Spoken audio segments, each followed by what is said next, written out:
Today's show is on meditation. Meditation is an intentional practice where we use focus to increase calmness, concentration, awareness, and emotional balance. It's really about getting a healthy sense of perspective. The goal isn't always to stop your thoughts or feelings, rather, observe them without judgment. About 80% of us are going to suffer from a mental health condition at some point in our life, and about 20% are coping with the condition right now. So learning about tools we can add to our repertoire to help is important now more than ever. To help guide us through meditation is Jesse Stirling. Jesse grew up in Newfoundland and has had a busy career in media and speaking. One of his main areas of interest is in meditation, where he performed a TEDx talk in St. John's a few years back. But that's only the tip of the iceberg for him, as we'll learn. He's worked with and interviewed some of the most influential New Age spiritual leaders, authors, and mentors. He's spoken internationally and traveled around the world to study meditation. So let's get to it. Welcome to the show, Jesse. Thanks a lot, Mike. So you live in one of the busiest cities in the world, where you live in LA with your family, and that's got to be quite stressful at the best of times, but you have roots here in Newfoundland. What got you interested in meditation and spirituality? Does some experiences here or away? My journey is unique in that I started in the practice of meditation very young in life. I was initiated into the practice at the age of 4, and that sounds very fancy. It just means that someone wiser and older than me taught me how to meditate when I was 4, and my family were my mom and dad were super hippies. We traveled around. I was born in San Francisco, but at that point, we were living in the high Himalayas of northern India, and actually ended up having my 5th and 7th birthdays there and spending a large chunk of my youth at a small ashram, a collective of meditators in the high Himalayas of India. That's wild. And you recently gave, because you also reside here in Newfoundland, you gave a TEDx talk on the topic. And I loved how you walked people through meditation, because the example you gave was about life gives you ebbs and flows, and that meditation is about sort of recognizing what's going on at this moment. Like, can you summarize the key points of your TED Talk? Well, one of the key takeaways from my TED Talk, I think, is that it was called 2 Eyes, 2 Lungs in 2 minutes, and that we have the opportunity anywhere in the world we're placed geographically for free, no matter what our cultural background, no matter what our spiritual and religious underpinnings, even if we don't have any. It's a practice of meditation that you can lay on top of any belief system you currently hold.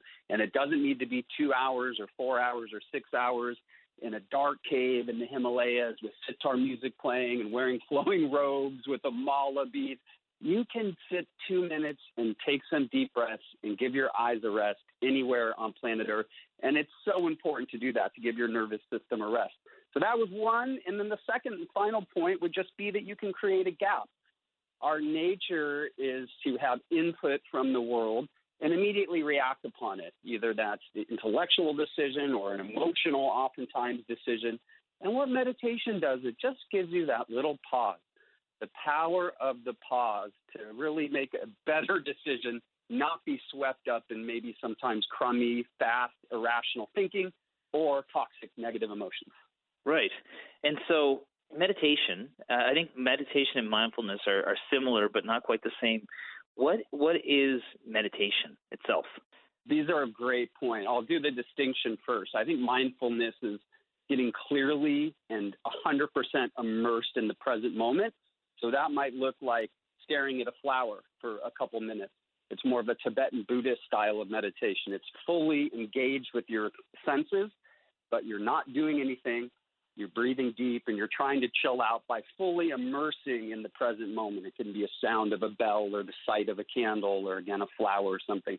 Meditation is more of a transcending of your conscious mind. That sounds really fancy, but basically what it is we're all familiar. There's 4 states of consciousness.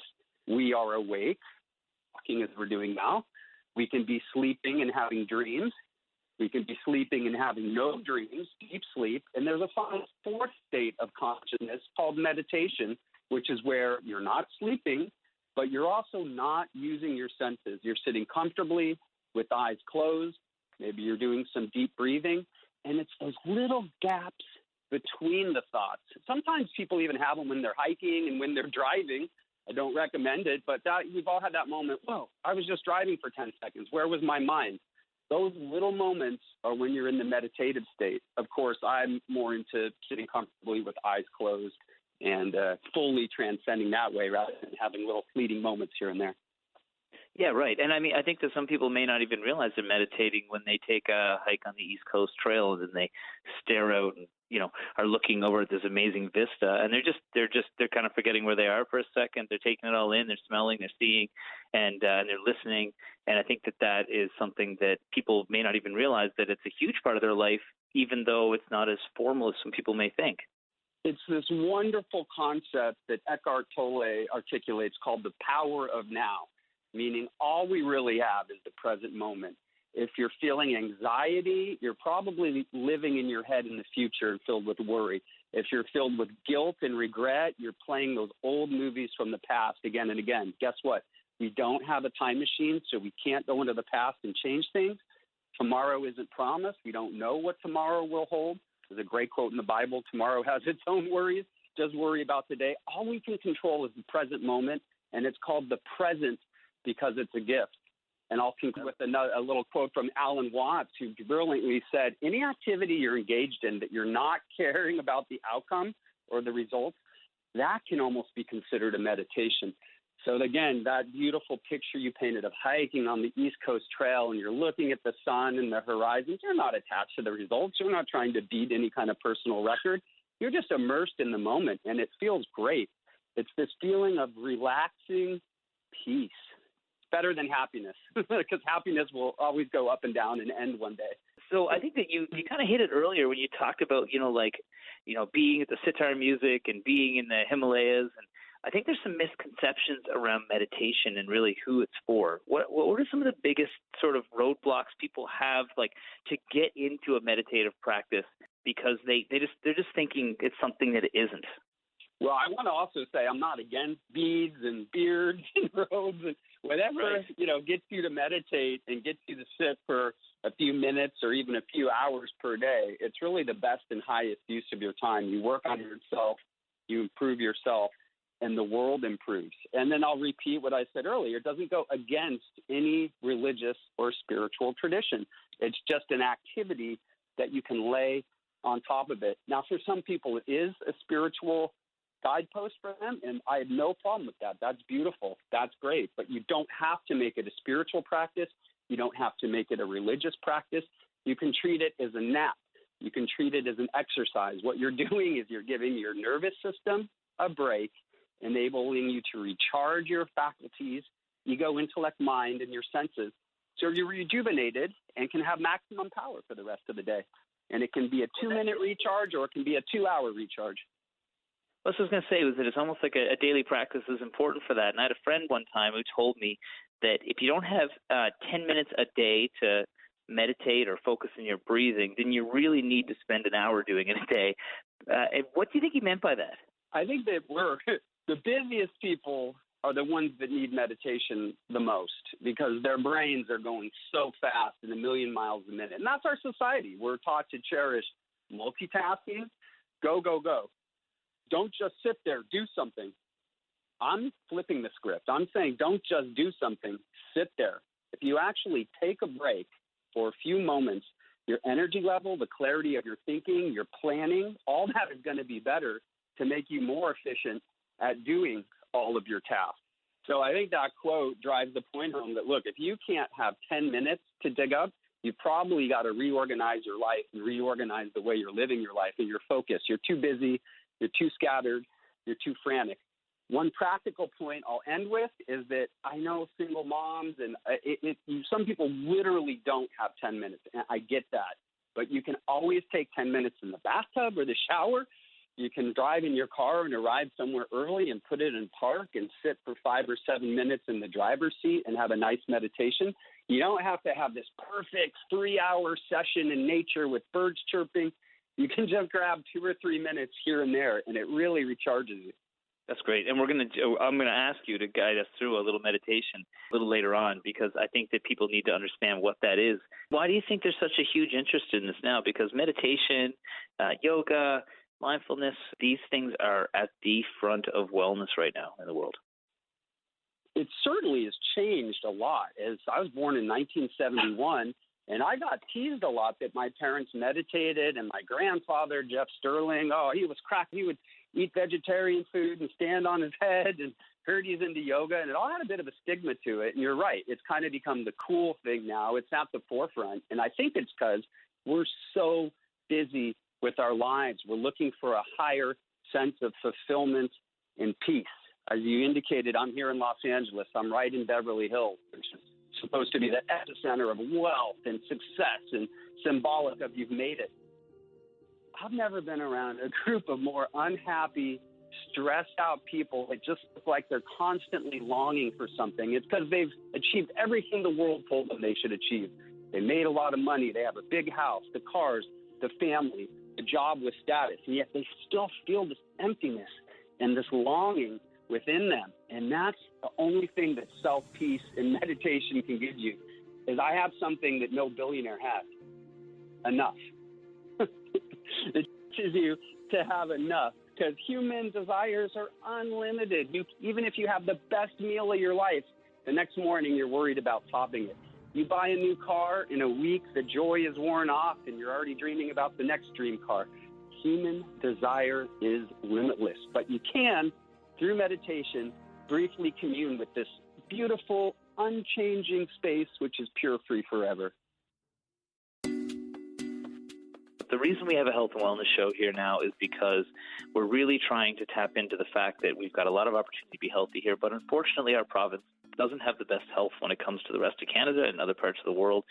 What are some of the big health benefits that you think people could gain by starting a meditation practice? Well, the first immediate is de-stressing.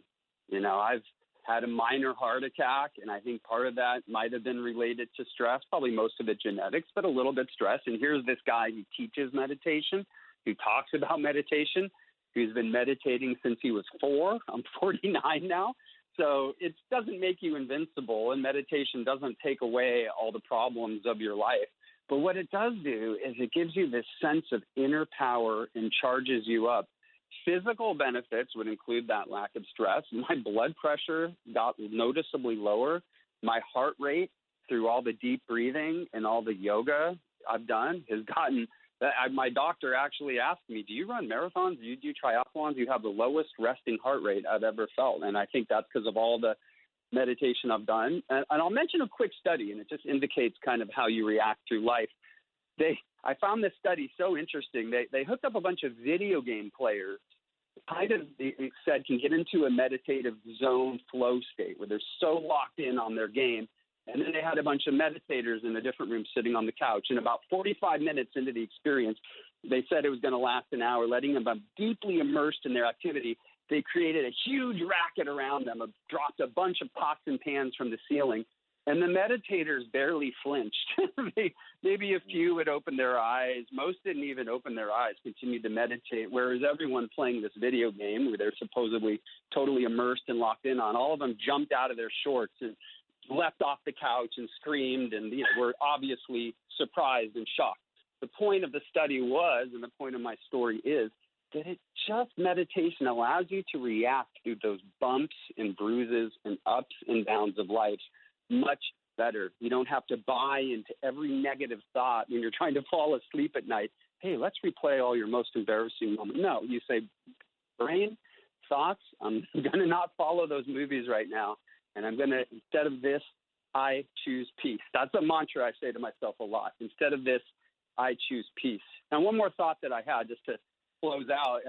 When I teach, I use the analogy of technology a lot. We live in such a technologically driven world. And in fact, I had Dale Jarvis, interviewed him a while ago for my show, and I thought it was so interesting. Crop circles that UFOs apparently supposedly create now. Back 500 years ago, they were in Newfoundland and in the UK, and they used to call them fairy circles. And I guess 400 years ago. It's fairy circles. So we used to ascribe the kind of magical, mysterious things of life to more kind of fairies and elves and monsters and angels and demons. Now everything has a scientific root. So when I teach, a lot of people like my scientific technological analogies. And when we pause for 5 minutes to 7 minutes in meditation, it's just like rebooting our iPhone. When our iPhones begin to slow down and you see that dreaded little beach ball spinning, you don't try to keep giving it more input and try to do more activity. What do? You unplug it and you plug it back in.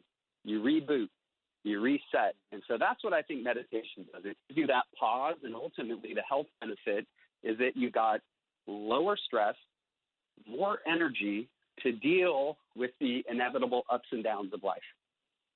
Okay, so that's great because those health benefits are critically important, and you mentioned a lot of key things that are risk factors in Newfoundland: that heart conditions, blood pressure, resting heart rate. Just for the scientific side of your brain right now, what happens physiologically as somebody starts to meditate, and then what happens as they meditate to their body, and some of those physiological measures that we would typically look at? It's very interesting. Something called a theta state, where you become more. It's like a healing state that you enter. And funny enough, you get pretty close to this state, again, when you're in deep sleep or when you're fully engaged in an activity and not thinking about it, or even if you're watching TV, you can get in these very passive, receptive modes. But your body is going from a mode where it's seeking input. What does it smell like? What does it look like? What does it hear like? That's why people close their eyes traditionally when they meditate, why these beautiful blankets were developed so your body can be the right temperature and maybe keep the flies away. Incense was developed so bad smells would stay away, and you'd be in this little cocoon of bliss so that your senses don't have to work, and you're in a rest mode. You're in a rejuvenation mode. Our poor bodies work so hard for us all day, not to mention our minds in this crazy fast-paced society. So it's just that pause that refreshes. You take a dip in that ocean of peace, of absolute bliss consciousness for a couple minutes. So that's what's going on with your body. Then you come back into your body in your thinking, in your waking state, and you can take on the world. Right. And you're just more prepared because you're not already triggered by other things, which I think is interesting because when you talk about the video game players versus the other thing, they might be intent on something, but typically blood pressure would be higher, heart rate would be higher. They'd almost be like a stress response, stress hormones pulsing through their body, as opposed to the meditative state, which would be quite the opposite. As opposed to like turning you on, it's kind of slowing you down. And when you hit stress later on in life, you've got something to build on. You got room there, as opposed to already being at your max, and then somebody makes something stressful and they have this viciously scared reaction to it. That just makes perfect sense to me. You're not letting yourself get into the red, so to speak. You're not letting yourself get into the danger zone. They say that patience is just energy in reserve. So you're giving yourself that energy in reserve so you can deal with people more patiently and more lovingly. So what does the scientific literature say about the health benefits of meditation? Well, for those who suffer from cancer symptoms and treatment side effects, mind-body therapies such as meditation have been shown to help relieve anxiety, stress, fatigue, and general mood and sleep disturbances, therefore improving the quality of life of patients. A literature review and scientific statement from the American Heart Association suggested evidence that supported the use of transcendental meditation as a complementary therapy along with standard treatment to lower blood pressure. A 2010 scientific literature review found that yoga, tai chi, and meditation-based programs may be helpful in reducing common menopausal symptoms, including the frequency and intensity of hot flashes, sleep and mood disturbances, stress, and muscle and joint pain. Mindfulness meditation programs improve anxiety, depression, and pain. And evidence shows that they improve stress and mental health-related quality of life. It's also been shown to help with irritable bowel syndrome, improve ADHD symptoms, and even help us quit smoking.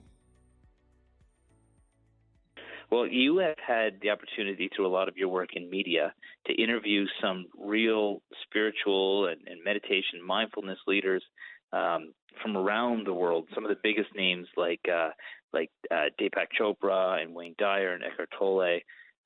What if you were to give the Coles Notes version on some of those really influential people? What would be some things that you've learned from them that's made a difference in your life?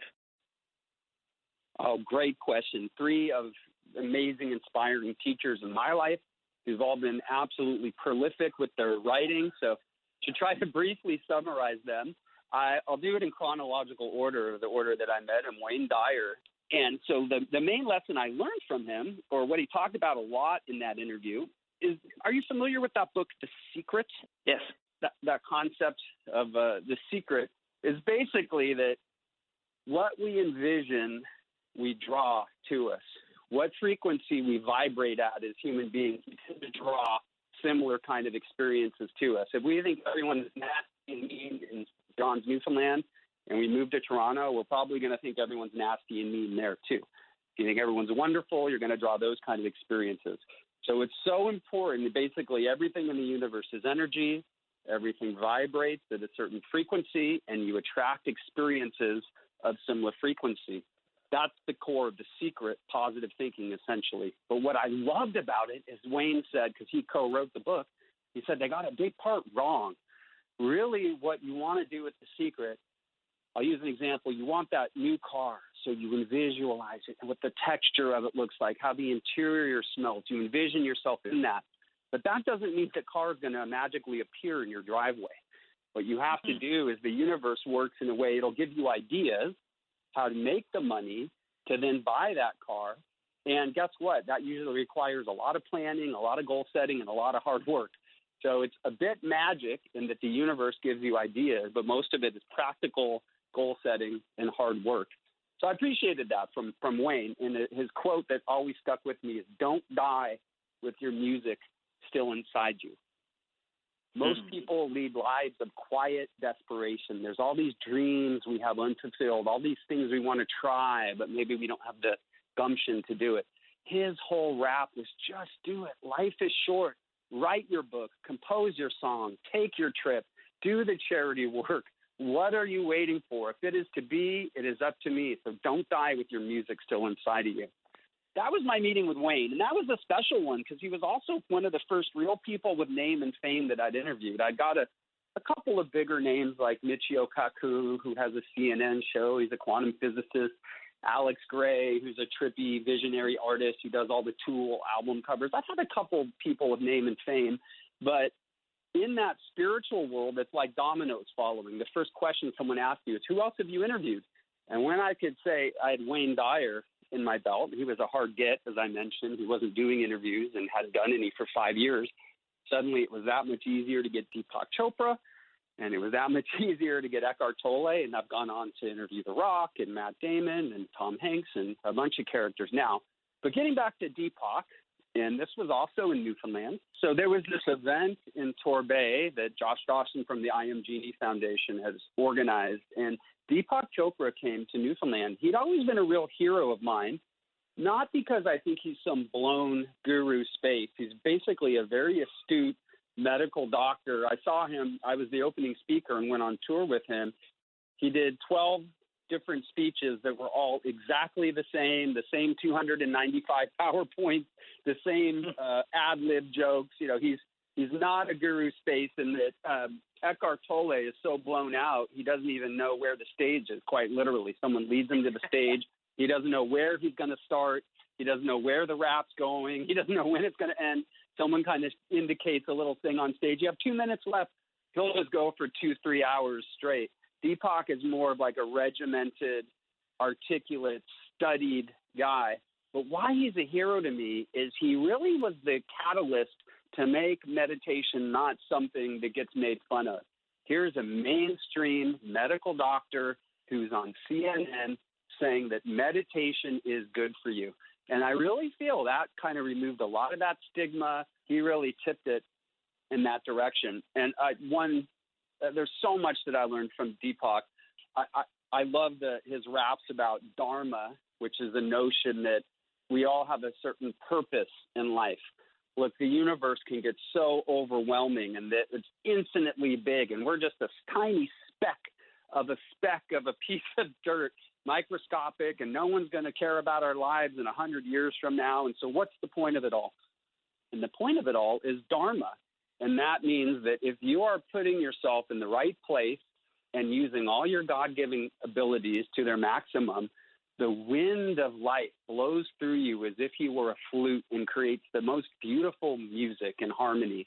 So I love that concept of just trying to find that place in life where it's the best and highest use of your time and talents.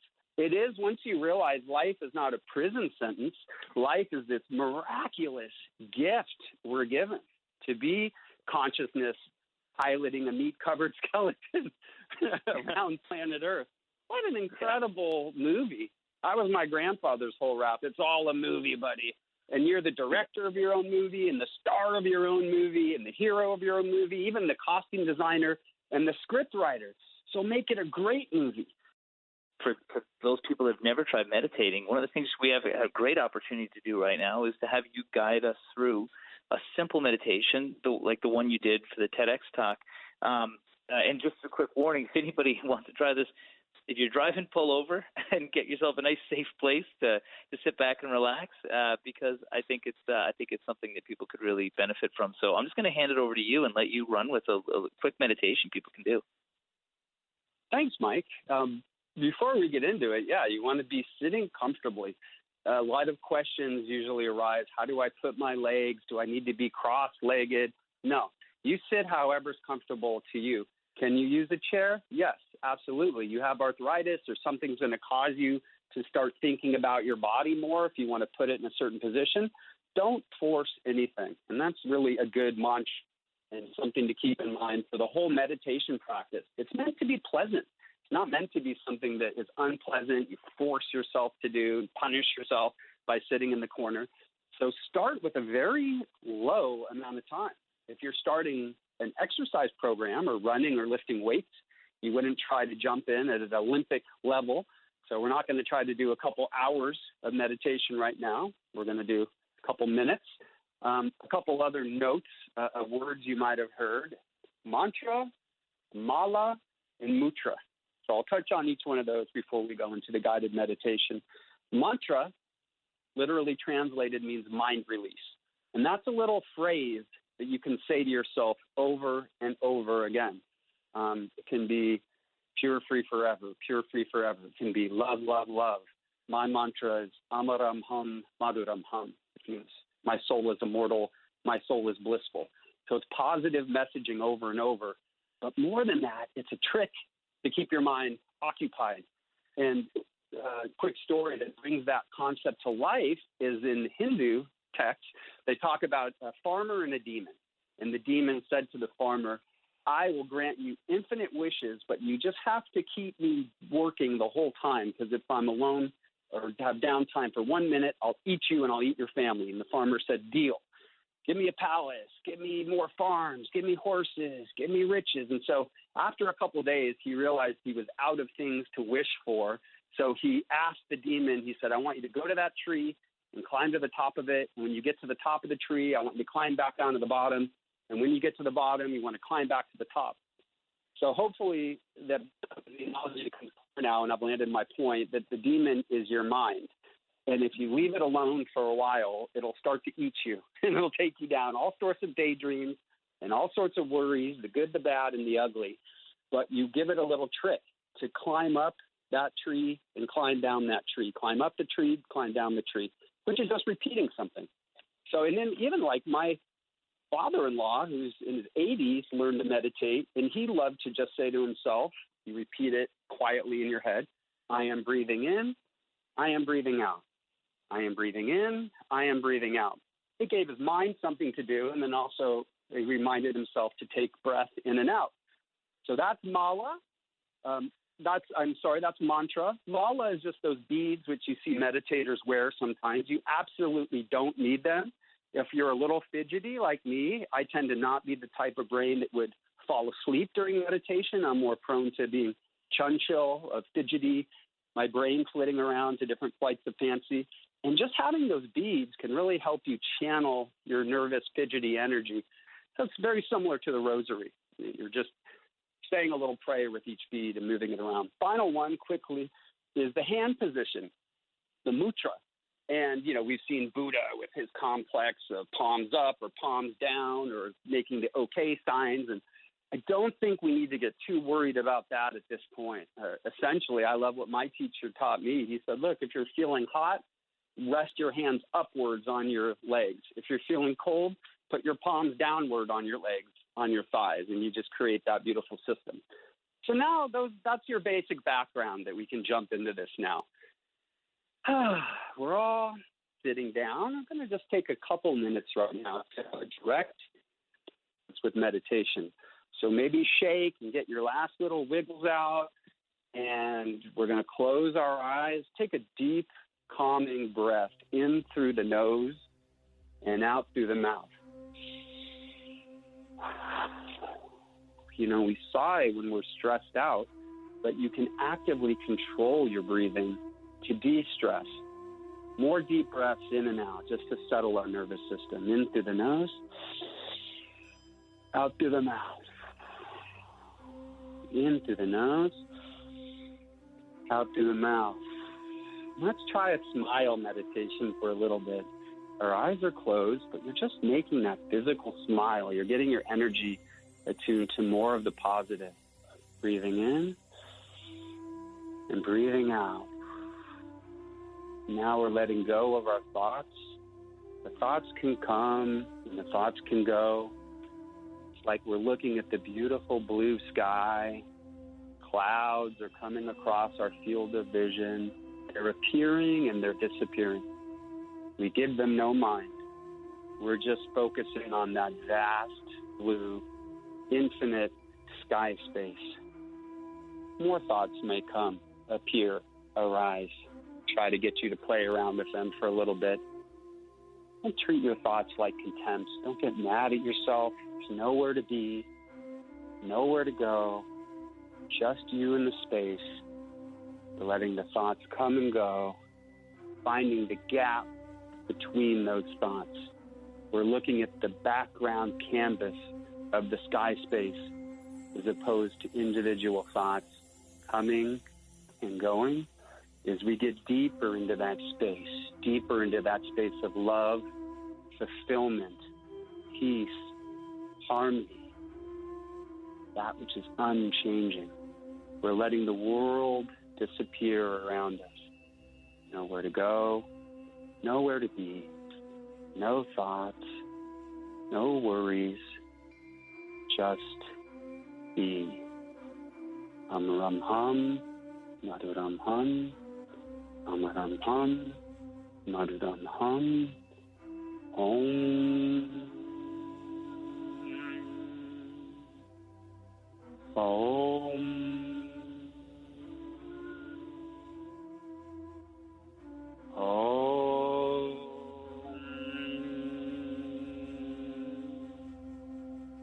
Pure, free, forever are you.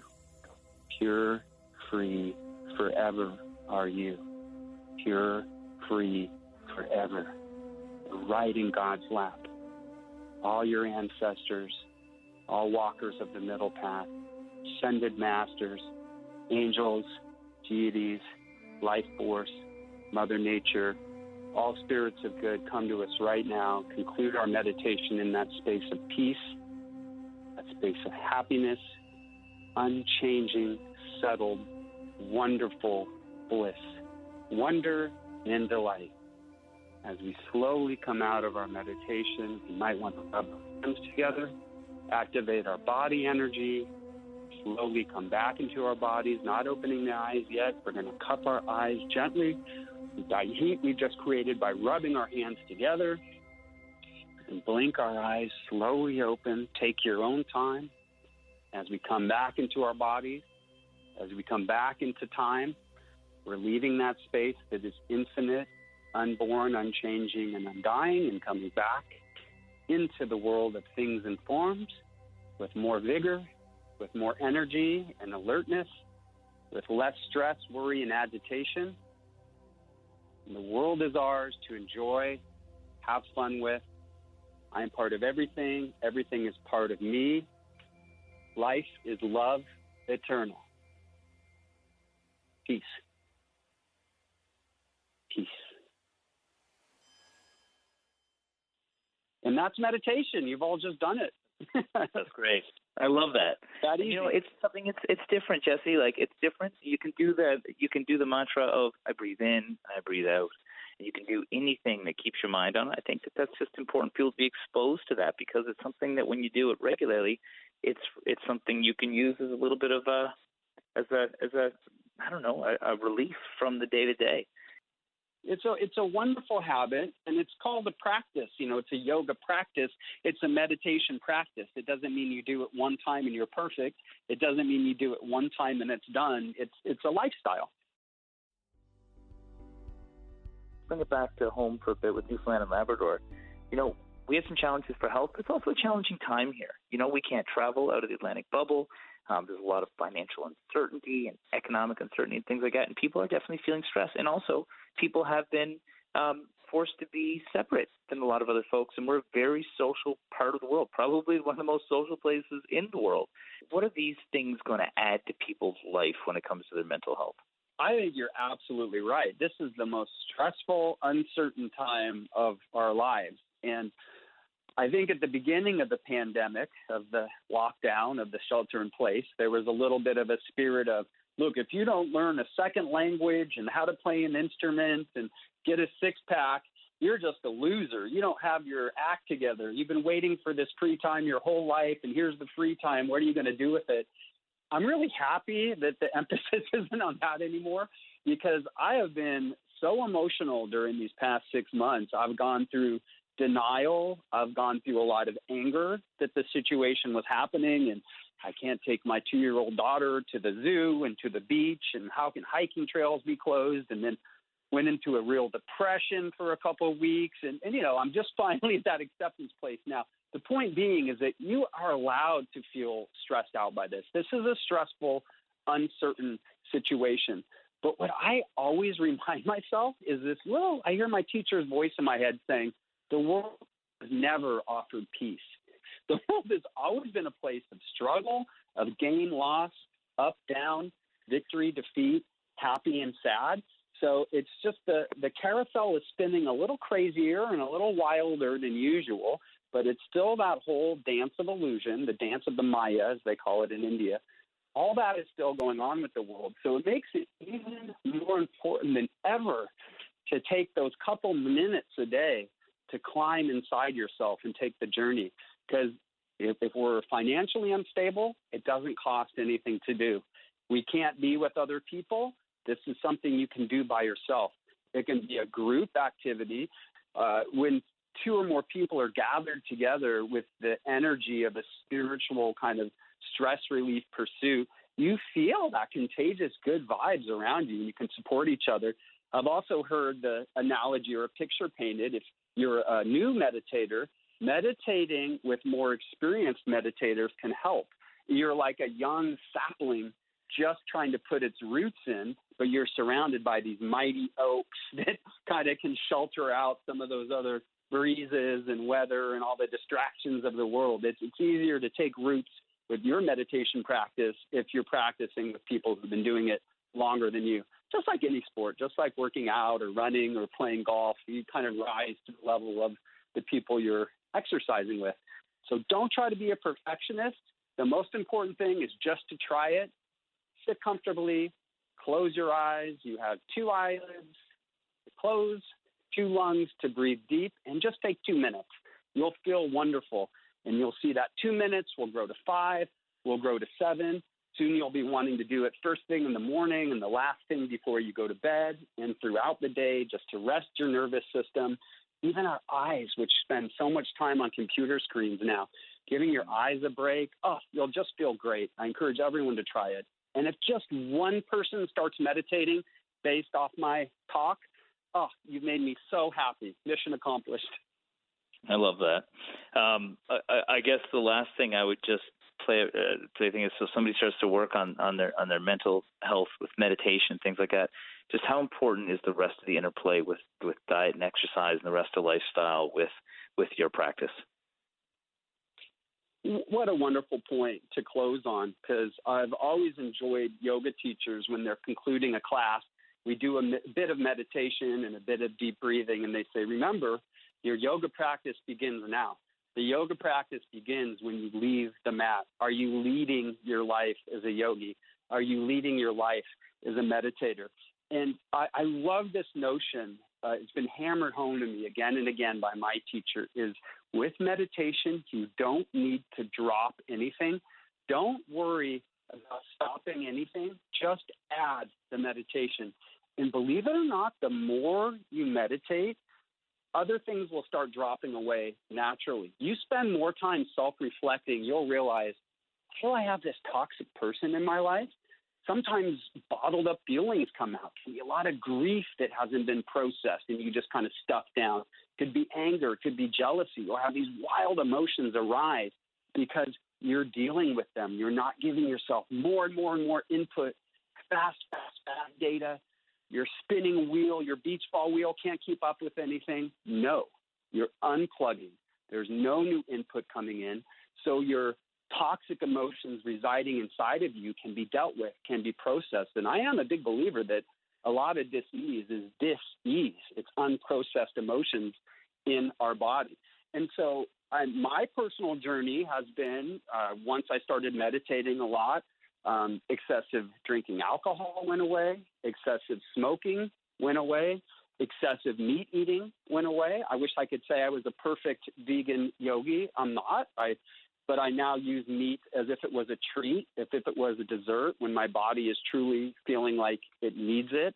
Hopefully I have more compassion towards my fellow person, more compassion towards animals and how animals are being treated.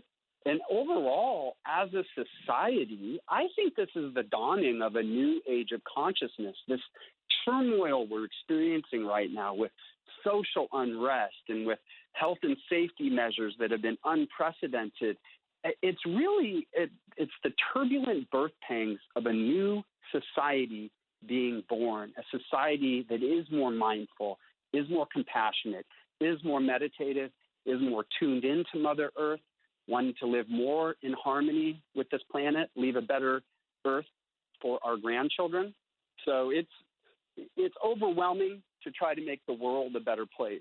But what you can do is make yourself a better person. And how I've been able to hopefully try to make myself a better person is through this practice of meditation. That even though the goal is no thought, let's face it, a lot of times there are thoughts, and sometimes those thoughts will be helpful. They'll go, you're getting into meditation and your mind might be saying, oh, I forgot to answer that email. Oh, I wonder if I turn my lights off at home in my oven. Oh my gosh, I owe that person a letter. I really need, and then they'll get a little deeper. I really like to hang out with my mom. I haven't seen her for a month. And I really miss this person in my life. So there'll be these wisdom internally will speak to you. And if you're making yourself a better person, the whole world is going to be better around you.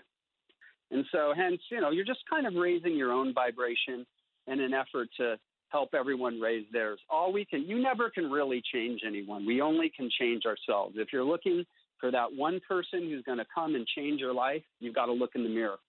And so hopefully after you've spent this time with us, which I appreciate so much, dear listener, and when you do look in that mirror, you'll say, I'm going to try meditating. It doesn't sound that hard. It doesn't sound that scary. Hopefully I've demystified it a little bit. And something that you do want to spend 2 or 5 or 7 minutes with. The results are wonderful. That's great. Well, no better person to talk about it than you. I hope you and your family are doing well and staying safe in California. And I look forward to when you get back home. Well, thank you, Mike, for this talk. We miss Newfoundland very much. We can't wait to get back. And I just want to give infinite love to all your listeners. And I give you deep and hearty encouragement as you begin this journey into the practice of meditation. Just go for it. You'll love it. You have nothing to lose except for stress, worry, and agitation. Love you all. Bye-bye.